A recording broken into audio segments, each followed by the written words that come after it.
Em 29 de dezembro faleceu o mais celebrado jogador de futebol de todos os tempos. A partir daí, o mundo se despediu dele com uma série de homenagens merecidas, dando mais uma vez atenção aos seus feitos extraordinários dentro de campo. Neste vídeo eu vou falar um pouco de sua história, logo após a vinheta. Enquanto a vinheta rola, me apoie com sua inscrição e o seu like. Minha meta de agora é atingir 1000 inscritos e para isso eu preciso de sua ajuda. Muito obrigado!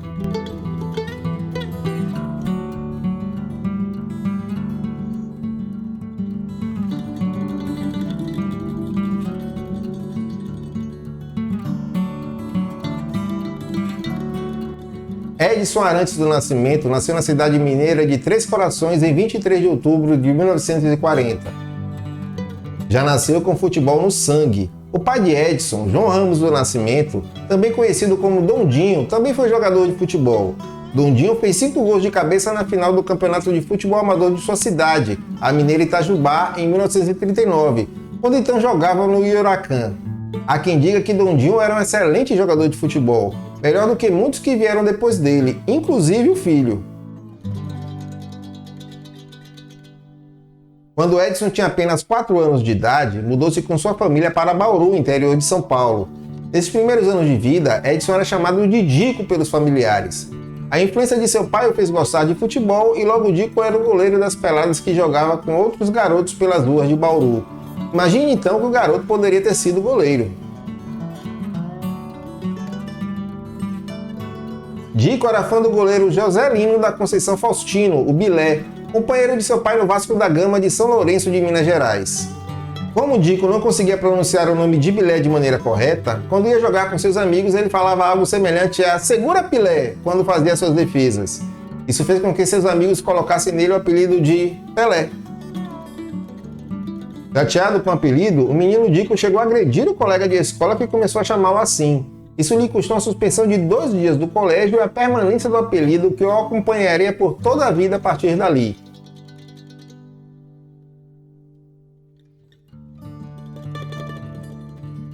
Pelé teve uma infância pobre em Bauru. Uma situação financeira já precária se agravou quando seu pai sofreu uma lesão e não pôde continuar jogando futebol. Isso fez com que Pelé corresse atrás de um extra para ajudar a família trabalhando em lojas de chá e como engraxate. Como não tinha dinheiro para comprar uma bola, improvisava uma meia recheada com jornal e amarrada com a corda. O goleiro Bilé Dondinho era a maior inspiração do garoto que adorava futebol. Quando viu a tristeza de seu pai ao ouvir no rádio a derrota do Brasil para o Uruguai na Copa de 1950, Pelé prometeu a Dondinho que ganharia uma Copa para ele. E o menino partiu para cumprir a promessa feita.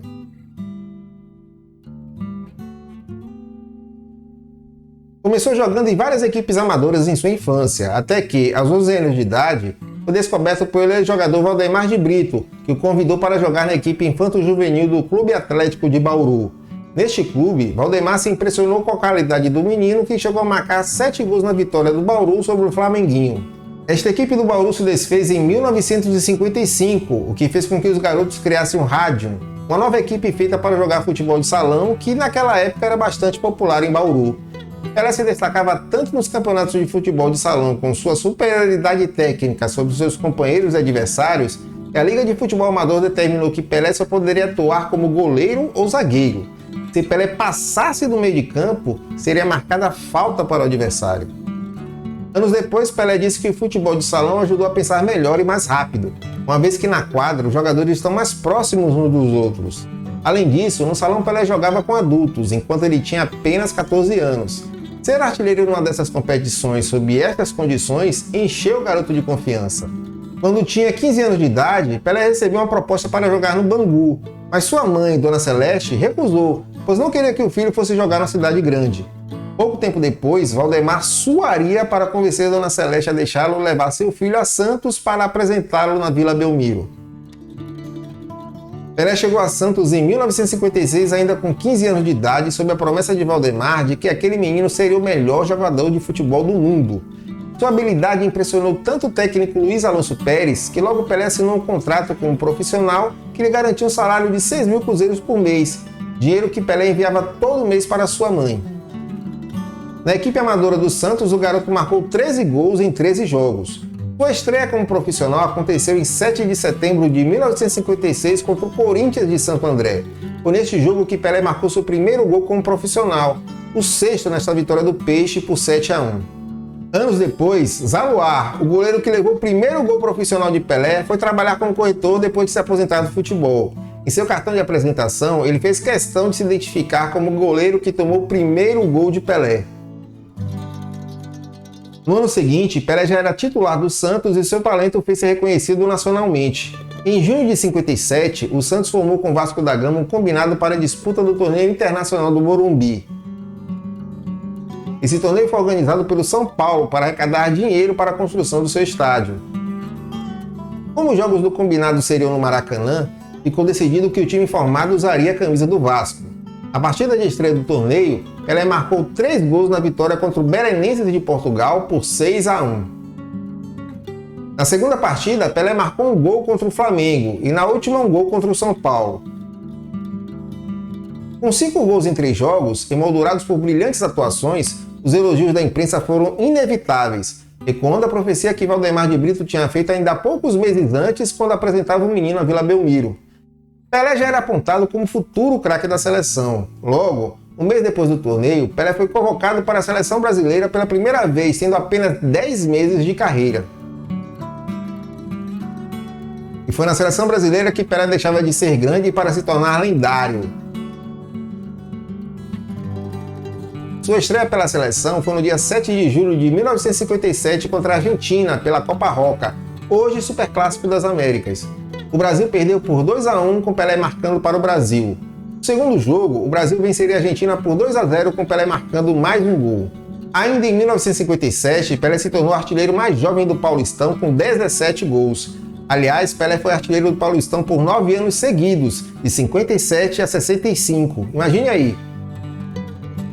Pelé jogou pelo Peixe de 56 a 74, época em que o Santos era uma máquina de ganhar títulos. Foram conquistados 10 campeonatos paulistas, 6 campeonatos brasileiros com 3 invictos, 2 Libertadores da América e 2 mundiais. O Santos de Pelé, aliás, foi o primeiro time brasileiro a conquistar a Libertadores.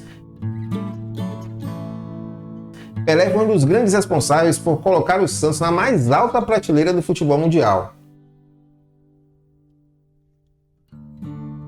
Em 1958, Pelé se torna o maior artilheiro de uma única edição do Campeonato Paulista, marcando 58 gols. E já se foram 64 anos sem ninguém conseguir bater esse recorde. No torneio Rio São Paulo daquele ano, em mais uma de suas brilhantes atuações, Pelé marcou 4 gols na vitória do Santos de 5-3 sobre o América do Rio de Janeiro. Foi aí que ele passou a ser chamado de Rei. Impressionado com Pelé, o dramaturgo Nelson Rodrigues escreveu a crônica A Realeza de Pelé, onde afirmou que Pelé levava sobre os demais jogadores a vantagem considerável de se sentir rei da cabeça aos pés. Ainda segundo Nelson, quando Pelé apanhava a bola e driblava o adversário, é como quem escorraçava um plebeu ignorante e piolento.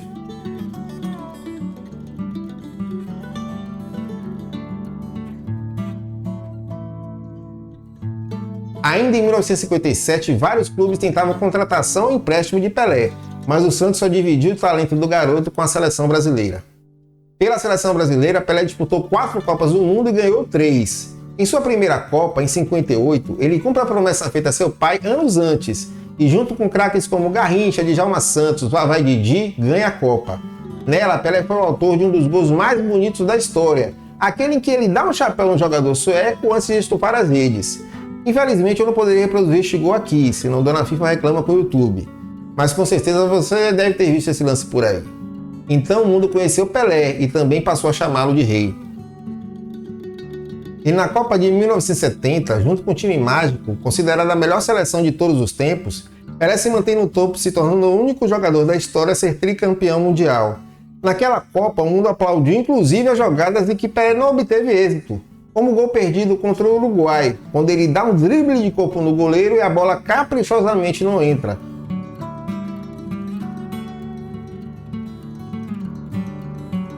Ou o chute do meio de campo que foi para fora no jogo contra a Tchecoslováquia, o famoso gol que Pelé gentilmente deixou outros fazerem. Lances que, embora não bem sucedidos, entraram para a história, ou seja, com relação a Pelé, até o que não dava certo era bonito. Pelé se despediu da seleção em 18 de julho de 1971. Ao todo, juntando jogos oficiais e amistosos, foram 95 gols com a camisa do Brasil, o que o mantém no posto de maior artilheiro da seleção brasileira. Em 1975, após 18 anos de Santos, Pelé foi para os Estados Unidos jogar no time do New York Cosmos. Lá ele marcou 64 gols em 106 partidas. A presença de Pelé nos Estados Unidos fez a popularidade do futebol aumentar a tal ponto que a seleção de lá se preparou para voltar a uma Copa do Mundo, após 40 anos de ausência em 1990. Foi no Cosmos que Pelé encerrou a carreira, despedindo-se dos gramados em 77 em amistoso contra o Santos no dia 1º de outubro. Ao todo, foram 1.282 gols marcados, embora a FIFA já tenha questionado esse número, mas esse é assunto para outro vídeo. Todos os feitos de Pelé, tanto no Santos quanto na seleção brasileira, o classificam como o melhor jogador da história do futebol. Seus contemporâneos, vários deles sendo outros grandes nomes do futebol mundial, como Johan Cruyff, Carlos Alberto Torres e Franz Beckenbauer, afirmaram que Pelé tinha uma percepção extraordinária de jogo, fazendo ele ultrapassar todos os limites da lógica, tornando impossível aparecer outro igual a ele. Outros, como Puskás e Bobby Moore, afirmaram que Pelé era completo, sendo impossível chamá-lo simplesmente como jogador, uma vez que ele estava bem acima disso. Pelé foi celebrado por todos que o viram jogar, e até bem depois que encerrou a sua carreira, continuou sendo aclamado por todos que vivem do futebol e seus fãs, uma unanimidade em sua época, exaltado inclusive por diversas autoridades mundiais e pelos maiores craques que já desfilaram pelos melhores gramados do mundo. Passados 45 anos após a sua aposentadoria, Pelé não é esquecido, mesmo com façanhas sendo realizadas numa época em que só era possível acompanhar futebol apenas pelo rádio e, posteriormente, pela televisão em preto e branco com sinal precário. Uma época em que os eventos, principalmente os esportivos, não eram documentados de maneira instantânea e ampla como é hoje. Mesmo assim, todos sabiam daquele jogador extraordinário, fora do comum, perpetuado até hoje, mesmo com todos os avanços alcançados nos diversos aspectos do futebol que beneficiam os jogadores atuais, mas estavam muito distantes de Pelé e seus contemporâneos, grandes lendas da história do futebol mundial. Gostou? Então, por favor, compartilhe este vídeo com seus contatos. Até o próximo. Em que Pelé não obteve êxito, como o gol perdido contra o Uruguai, quando ele dá um drible de corpo no goleiro e a porta. A presença de Pelé nos Estados Unidos fez a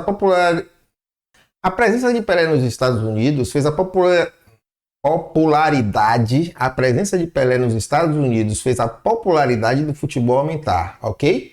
Pronto. Ao ponto que a seleção de lá voltou a